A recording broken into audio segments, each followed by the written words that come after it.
Create చేసి కావాలని అలా చేశారు. ఇంకోటి ఆయన 11:30కి మందు తీసుకున్నట్టుంది. మందు తీసుకున్న తాగి ఆ బాటిల్ పడేయాలి కదా ఎవరైనా. కానీ చనిపోయిన దగ్గర కూడా 11:40కి బాటిల్ ఉంది, కానీ ఆ బాటిల్ పగలలేదు.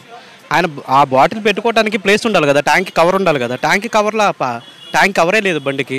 అంటే హైదరాబాద్ నుంచి విజయవాడ రావడానికి మధ్యలోనే ఆయన ఎవరో ఏదో చేసేసారు, డమ్మీ ప్రవీణ్ని ఇక్కడికి ఇప్పుడు ఆయన మందు తాగాడు అనుకుంటే మందు తాగిన బాటిల్ ఎవడైనా పడేస్తాడు కదా.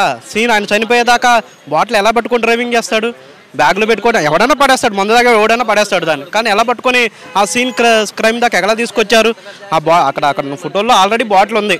ఈయన కావాలని మందు తాగి చనిపోయాడని చెప్పడానికి మాత్రమే కావాలని ఆ బాటిల్ అక్కడ పెట్టేశారు. ఇప్పుడు ఆయన బైక్ మీద ఎన్ని సిగ్నల్స్ మారారు, ఎన్ని టోల్ గేట్స్ మారారు, కార్లు అడ్డొచ్చాయనే విజువల్స్ అయితే బయటకు వచ్చాయి. ఆయన ఎవరైనా ఆయన్ని ఢీ కొట్టి ఒక కార్ ఏదన్నా లేదా లారీ ఇలా జరిగి ఆయన పడిపోవడం అనే విజువల్ మాత్రం ఎక్కడ బయటికి రాలేదు. దానిపై మీరేమంటారు? ఆయన ఎక్కడో చంపేసి ఉండొచ్చు.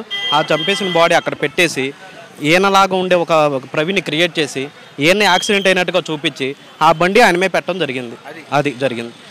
ఆయన తాగినట్టు ఆయన ఇప్పుడు అది కనీసం ప్రాణాలు, ఇప్పుడు ఆ మనిషి ప్రాణం పోయేంత యాక్సిడెంట్ అయితే ఆ బాటిల్ పగలాలి, స్పెట్స్ పగలాలి, అవి ఏం పగలలేదు.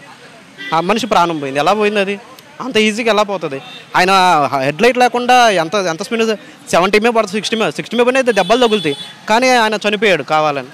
ఆయన ఆల్రెడీ చంపేసే ఒక డమ్మీ ప్రవీణ్ని క్రియేట్ చేసి అక్కడ అలా యాక్సిడెంట్ చేసినట్టుగా ముందు నుంచే సీన్ కన్స్ట్రక్షన్ చేసుకొని చూపించారు. ఒకవేళ ఇక్కడ 7 గంటలు నిజంగా 7 గంటలు